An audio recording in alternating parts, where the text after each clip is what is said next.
और अपना प्रोग्राम आगे बढ़ाएं।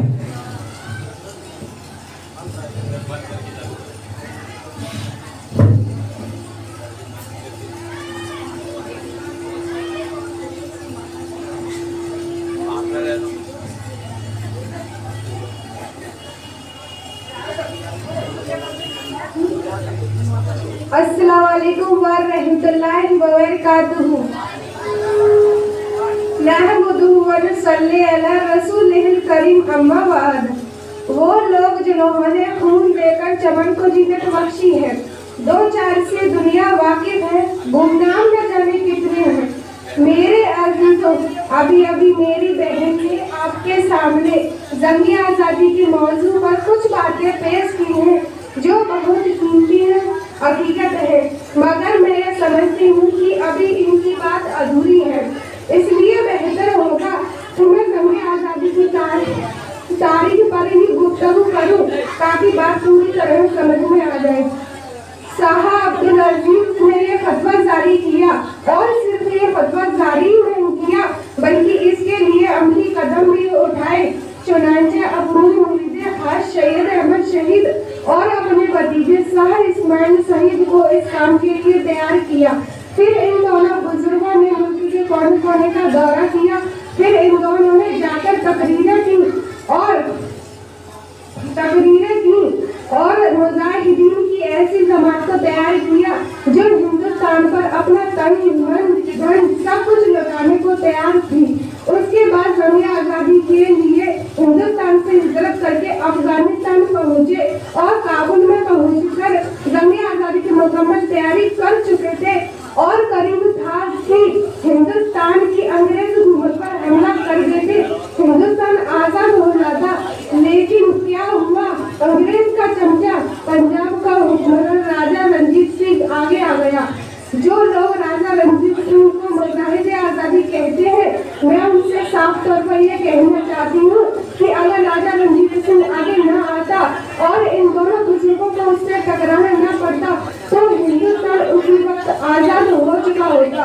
लेकिन क्या हुआ, राजा रंजीत सिंह आगे आया और इन दोनों बुजुर्गों को उससे टकराना पड़ा, जिसका नतीजा ये हुआ कि सन 1831 में बालाकोट की पहाड़ियों में सैयद अहमद शहीद, शाह इस्माइल शहीद, मौलाना अब्दुल हमीद बनानवी और उनके साथ सैकड़ों मुजाहिदीन ने अंग्रेज के खिलाफ जंग करते हुए जामो शहादत नोश फरमा दिया। सोहदाए बालाकोट की फहरिस्त को उठाकर देखिए, बड़ी हैरानी होती है, बड़ा तअज्जुब होता है कि इन दोनों बुजुर्गों ने किस मेहनत के साथ, किस कोशिश के साथ, कितनी जद्दोजहदों के साथ मुल्क के कोने कोने से मुजाहिदीन को जमा किया और इन मुजाहिदीन को जमा किया। चुनांचे उन्हीं शहीद होने वालों में कोई दिल्ली का रहने वाला था, कोई मुंबई का रहने वाला था, कोई कलकत्ता का रहने वाला था, कोई मुर्शिदाबाद का रहने वाला था, कोई पटना का रहने वाला था, कोई उड़ीसा का रहने वाला था, कोई भागलपुर का रहने वाला था, तो कोई लखनऊ का रहने वाला था, कोई गाजियाबाद का रहने वाला था, कोई भागलपुर का रहने वाला था, कोई मेरठ का रहने वाला था, कोई पानीपत का रहने वाला था, तो कोई मुरादाबाद का रहने वाला था, कोई हैदराबाद का रहने वाला था, कोई राजस्थान का रहने वाला था, कोई मेवाड़ का रहने वाला था। दरअसल इन दोनों बुजुर्गों ने मुल्क के कोने कोने से मुजाहिदीन को जमा किया और इन सारे लोगों ने अपना खून बहाकर अपने खून से चिराग रोशन करके आने वाले लोगों के लिए एक राह हमवार की और उनसे ये कह गए कि जहाँ जहाँ नजर आए तुम्हें हमारे लहू के चिराग, कि जहाँ जहाँ नजर आए तुम्हें हमारे लहू के चिराग, ऐ मुसाफिराने मोहब्बत हमें भी दुआ देना।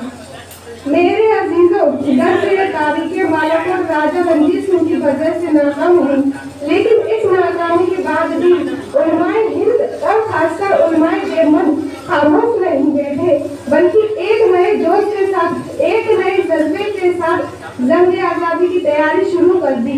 और इस तैयारी का नतीजा सन 1857 की जंग आज़ादी में जाहिर हुआ।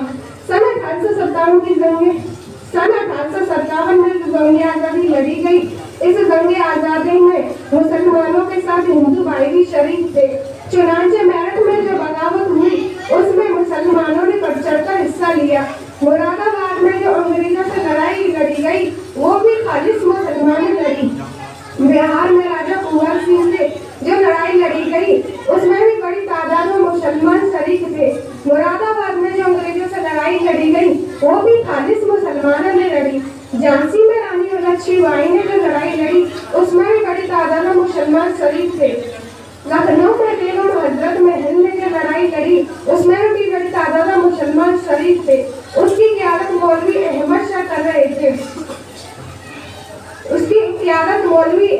शाह कर रहे थे।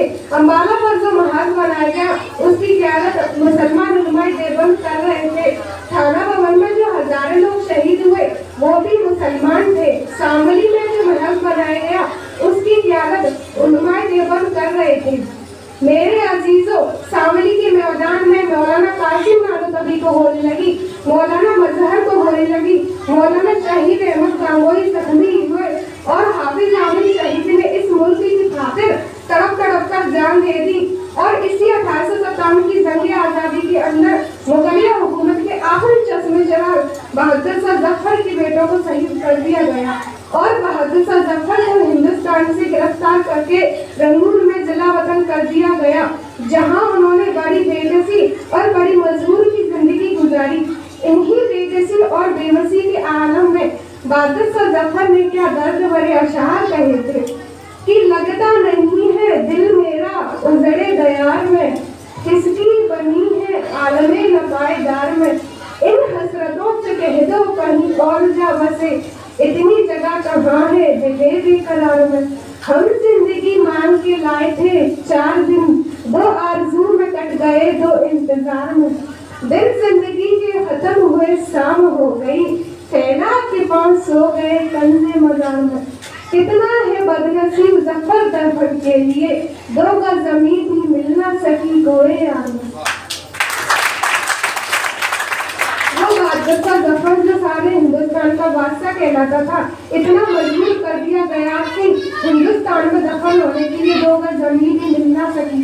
और वो आज जमीन में पड़ा हुआ है और उसकी कब्र पर ये शेर रखा हुआ है कि मेरी फातिया के लिए कोई आए क्यों, कोई 4 फूल मेरी कब्र पर चढ़ाए क्यों। मैं एक बेकसी का मजार हूँ, कोई आके सम्मा जलाए क्यों। बहरहाल ये सन 1857 की जंग आजादी है जिसमें असबाब की किल्लत की वजह से और कुछ गद्दारों की गद्दारी की वजह से शिकस्त का सामना करना पड़ा। लेकिन इस शिकस्त के बाद भी उलमाए देवबंद खामोश नहीं बैठे, मायूस नहीं बैठे, बल्कि एक नए तरीके से जंग आजादी की तैयारी शुरू कर दी। वो नया तरीका क्या था? वो नया तरीका ये था कि मुल्क में मदारिस को कायम किया जाए। चुनांचे 1866 में देवबंद की सरजमीन पर एशिया की दीनी दरगाह दारुल उलूम देवबंद का कयाम अमल में आया। इसके बाद सन 1866 में ही 6 महीने के बाद सहारनपुर में मदारिस उलूम का कयाम अमल में आया और फिर तो दारुल उलूम की तर्ज पर पूरे हिंदुस्तान में मदारिस का एक जाल बिछता चला गया और मुल्क के कोने कोने में मदारिस ही मदारिस नजर आने लगे। इन मदारिस के कयाम का मकसद क्या था? इन मदारिस के कयाम का मकसद जहाँ एक तरफ ये था कि हिंदुस्तान में दीन की फिजा आम हो, तो वहीं दूसरी तरफ ये था कि हिंदुस्तान को आजाद कराने वाले और अंग्रेजों से आंखों में आंखें डालने वाले लोग तैयार हो।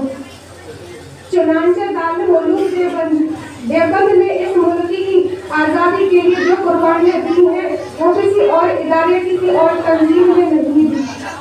और मेरे अजीजों, ऐसा क्यों ना हो, दारुल उलूम देवबंद भी इस्लाम का वो किला है जहाँ तूफान आकर ठहर जाया करते हैं, जिसके सामने पहाड़ आकर दब जाया करते हैं और जहाँ के रूठे हुए जर्रातों को चांद हल्लात मनाने आता है और जहाँ के फरजंदों को सितारे भी रस्क की निगाह से देखते हैं। इस्लाम के इस मरकज से हुई इस तकदीर आया आजादी की, इस बाबी हरम से गूंजी है सवार आया आजादी की। सवार सवारा है हमने इस मुल्क के गेसुए और हमको, ये अहले जुनू बतलाएंगे क्या हमने दिया है आलम को।